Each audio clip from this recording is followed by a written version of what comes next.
월드컵 참사의 여파가 국가적 난제로 확산 중입니다. 2026년 대회에서 우리 대표팀이 보여준 납득 불가능한 탈락 과정의 팬들의 성토는 선수단과 감독에 대한 질책을 넘어선 지 오래입니다. 화살은 축구협회와 문체부를 향했고 결국 이재명 대통령이 직접 나서서 강력한 대응을 지시했습니다. 고위직들이 국민 혈세로 운영되는 축구 행정을 방만하게 관리하고 부패 의혹까지 휩싸인 현재의 시스템이 한국 축구의 발전을 저해한다는 지적이 끊이지 않고 있습니다. 단순히 경기에서 졌다는 차원의 문제가 아닙니다. 수천만 국민의 열망과 세금으로 유지되는 대한민국 축구의 근간이 반복된 실패로 배신감을 안겨준 사안이죠. 이재명 대통령은 대표팀의 치욕적인 조기 탈락을 계기로 대한축구협회에 대한 전면적인 감찰을 촉구했습니다. 주목할 대목은 대통령의 문제인식입니다. 국가대표팀은 공공의 자산이지 협회 인맥의 전유물이 아닙니다. 소수 기득권이 좌지우지할 놀이터가 될 수 없으며 행정 실책을 가리는 방패막이로 쓰여서도 안 됩니다. 모든 훈련과 평가 전 월드컵 준비 과정에는 막대한 후원금과 국가의 위상, 국민의 피땀, 어린 세금이 녹아 있습니다. 따라서 실패 이후에도 예전처럼 가벼운 사과로 여론이 잠들기만을 기다리는 구태는 이제 용납될 수 없습니다. 이번 조사의 핵심 대상은 최영 문체부 장관과 10년 넘게 협회를 장악한 정몽규 회장으로 압축됩니다. 국가체육행정을 총괄하는 주무부처 수장과 장기 집권 중인 협회 수장의 책임론이 정면으로 부상했습니다. 대표팀의 붕괴를 단순히 90분간의 경기 운용이나 전술 부재로 치부해서는 안 됩니다. 이재명 대통령은 정몽규 회장이 2013년부터 장기 집권하며 사선 연임에 성공했다는 점에 주목하고 있습니다. 협회 내부에서 85%라는 압도적 지지를 받았음에도 그에 걸맞은 성적을 내지 못한 것이 이번 분노의 핵심입니다. 압도적인 신임 속에 조직을 운영해왔다고 자부한다면 왜 최근 월드컵 성적은 이토록 초라합니까? 어째서 조별리그 통과는 단 한 번뿐이었으며 아시안컵은 여전히 회복 불가능한 상처로 남았을까요? 2012년의 영광을 뒤로하고 올림픽 축구마저 퇴보하고 있는 현실을 어떻게 설명할 것입니까?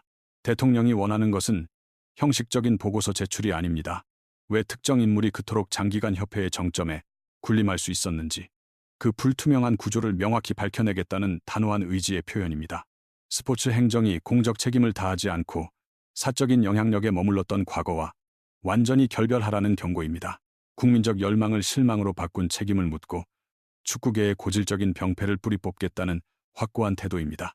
이제는 대한축구협회가 보여주기식 행정을 멈추고 환골탈태해야 할 시점임을 분명히 하고 있습니다. 축구라는 스포츠가 국민들에게 다시 희망을 줄 수 있는 건강한 시스템으로 거듭나야 한다는 대통령의 의지입니다. 또한 그들이 누린 권한에 견주었을 때 결과물이 왜 이렇게 초라한지 그 실체를 낱낱이 파헤쳐야 할 시점입니다. 조직 내에 뿌리박힌 사적 카르텔이나 파벌주의, 그리고 투명하지 못한 의사결정 체계에 대한 철저한 감사가 요구됩니다. 수년간 팬들이 목소리를 높여왔으나 늘 공허한 메아리로 돌아왔던 문제들이죠. 매번 국가대표팀이 고전할 때마다 축구협회는 고개를 숙이기 바빴고 거센 비판 여론이 일면 혁신하겠다는 공수표를 남발하곤 했습니다. 시간이 흐른 뒤에도 기득권의 얼굴은 바뀌지 않았으며 구태의연한 절차와 논란들은 끊임없이 되풀이되었습니다. 결국 모든 실망과 상처를 감내해야 했던 것은 언제나 충성스러운 팬들이었습니다. 지금 대중이 요구하는 핵심은 매우 단호합니다. 국민의 혈세를 낭비하고 부패에 연루된 자가 있다면 반드시 엄중한 법의 심판을 받게 하라는 것입니다. 이 외침은 현재 한국 사회 전체의 공분을 정확히 관통하고 있습니다. 국민에게는 패배 자체보다 썩어빠진 행정체계가 주는 배신감이 더 깊고 쓰라린 상처로 다가오기 때문입니다. 만일 특정 집단이 국가대표팀을 도구 삼아 사적인 이득을 취했다면, 혹은 계약의 과정이 전문성이 아닌 다른 불순한 의도로 이루어졌다면, 그리고 인사가 실력이 아닌 연줄에 의해 결정되었다면 이는 더 이상 단순한 행정착오로 치부할 수 없습니다. 이는 국민의 신뢰를 정면으로 유린하는 행위입니다. 정몽규 회장이 취임한 이래로 현재까지 진행된 모든 협회 운영 관련 기록을 샅샅이 재검토해야 한다는 주장이 힘을 얻고 있습니다. 이는 팬들이 진작부터 바랐던 일입니다. 지난 10여 년간 한국 축구는 엄청난 기대 속에 있었지만 그에 상응하는 비전이나 성취를 보여주지 못했기 때문입니다. 우리에게는 세계적인 프리미어리그 아이콘 손흥민이 있고 철벽 수비를 자랑하는 김민재가 건재하며 독보적인 재능을 지닌 이강인이라는 차세대 스타도 존재합니다. 그럼에도 뼈아픈 물음은 멈추지 않습니다. 이토록 화려한 황금기를 누리면서 왜 대표팀의 경기력은 제자리 걸음을 면치 못하는 것일까요? 물론 선수들의 경기 내용에 대한 책임을 전적으로 외면할 수는 없겠지요. 하지만 뛰어난 재능들이 매번 혼란스러운 행정력과 전술적 부재, 납득하기 힘든 선임 과정 속에 고립되었다면 그 근본적인 책임은 더 높은 위치에 있는 자들이 져야 마땅합니다. 축구협회는 이들의 성장을 뒷받침하기 위해 무엇을 준비했습니까? 과연 우리 협회는 선진화된 훈련 환경과 체계적인 데이터 분석, 스포츠 의학, 심리 지원 등 월드컵을 위한 인프라를 얼마나 제대로 갖추고 있었습니까? 아니면 그저 뛰어난 개인들의 기량에만 의존하며 체계 없는 환경 속에서 모든 짐을 선수들이 짊어지길 강요했던 것입니까? 4차례의 월드컵에서 단 한 번만 조별 예선을 통과했을 뿐입니다. 팬들이 간절히 수많은 염원에도 불구하고 아시안컵 우승컵은 끝내 들어 올리지 못했습니다. 2012년 당시 아시아를 열광시켰던 올림픽 대표팀의 위상 또한 유지하지 못하고 추락했습니다. 기록은 진실을 말합니다. 지표들이 가리키는 현실은 냉혹하기만 합니다. 한국 축구에 뛰어난 인재가 없는 것이 아닙니다. 핵심은 그 역량을 유기적인 팀워크로 승화시키지 못하는 무능한 행정체계에 있습니다. 시스템이 반복적으로 붕괴한다면 그 책임의 정점에 있는 인물은 그저 연단 뒤에 숨어 형식적인 사과로 상황을 모면해선 안 됩니다. 이번 조사에서 집중적으로 파헤쳐야 할 대목은 협회 계약 관련 사안입니다.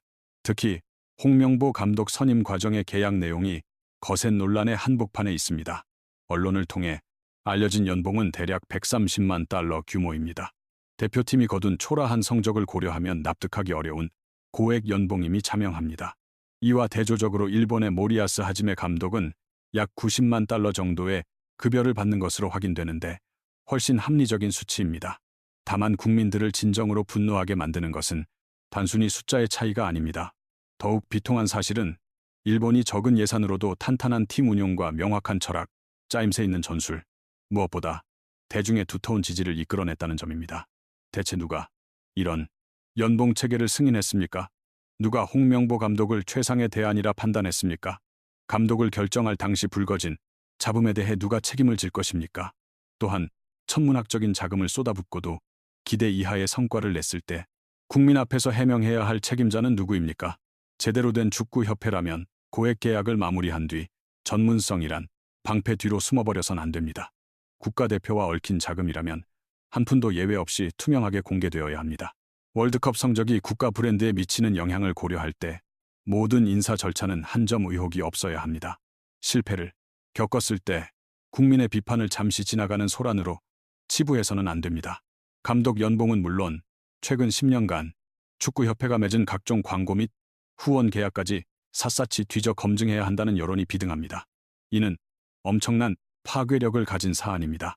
오늘날의 프로축구는 단순히 잔디 위에서 공을 차는 경기에 국한되지 않기 때문입니다. 국가대표팀이라는 타이틀 뒤에는 용품 후원, 광고 수익, 초상권 권리, 각종 행사 수익, 미디어 중계권과 마케팅 등 거대한 자금줄이 연결되어 있습니다. 협회가 떳떳하다면 관련 문서를 전부 공개하고 조사에 적극 응하면 그만입니다. 그러나 그 내부에 추악한 이면이 존재하거나 비합리적인 결탁 혹은 유착 관계가 드러난다면 이번 감사는 그야말로 태풍이 될 것입니다.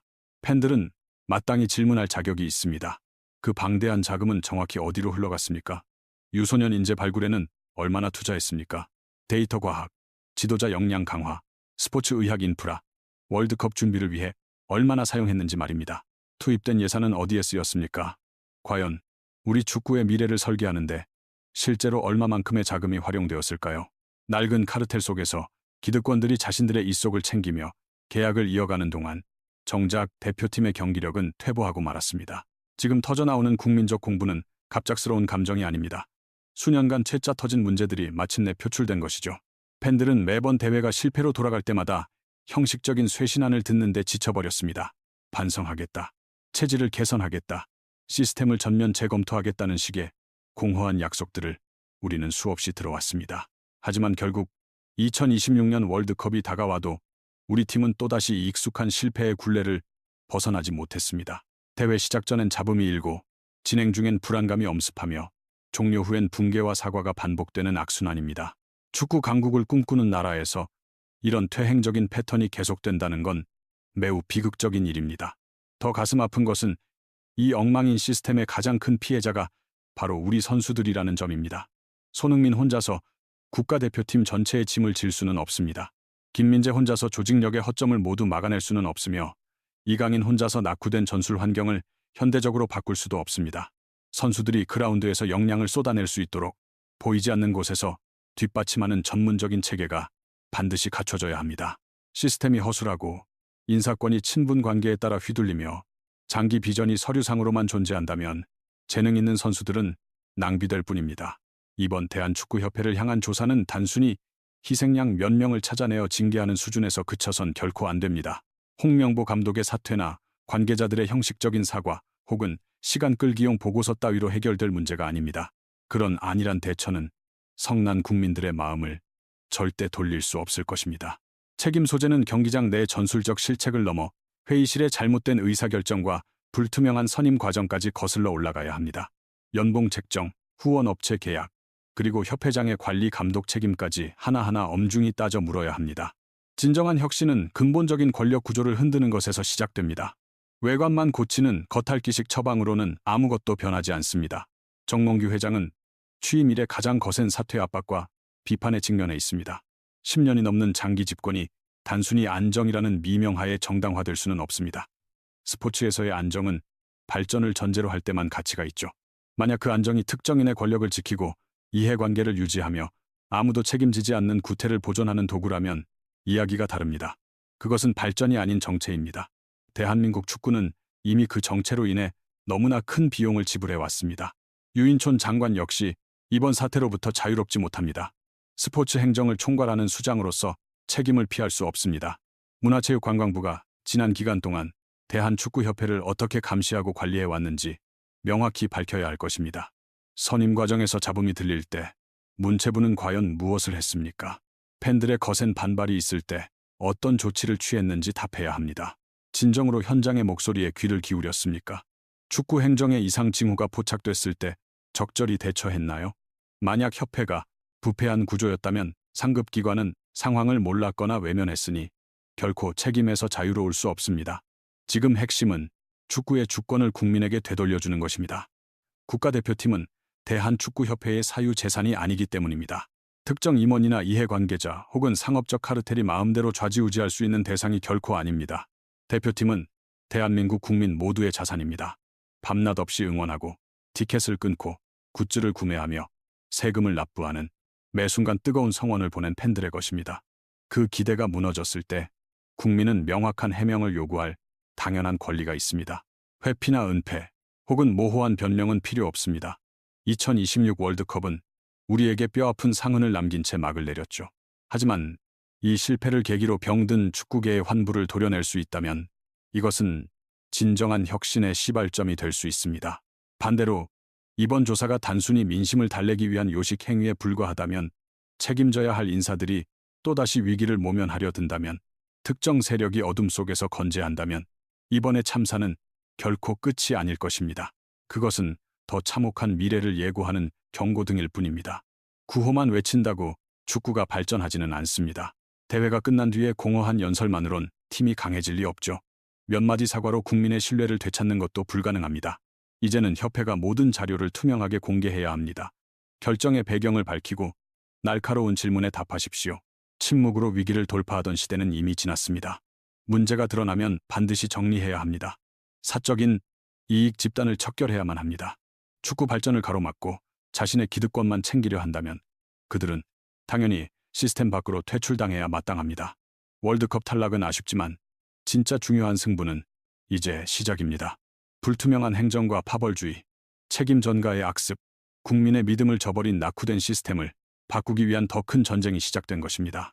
손흥민이나 김민재, 이강인과 같은 선수들은 훌륭한 환경에서 뛸 권리가 있고 대한민국 팬들은 좀 더 투명하고 깨끗한 운영을 경험할 당연한 자격이 있습니다. 한국 축구가 세계 무대에서 다시금 당당해지고 싶다면 이제라도 대한축구협회의 실체를 정면으로 응시해야 합니다. 계약의 내용도 권력의 중심에 선 사람들의 행보도 냉철히 파헤쳐야 합니다. 그리고 진작 던졌어야 할 질문을 이제라도 해야 합니다. 도대체 누가 우리 축구를 이렇게 망쳐 놓았습니까?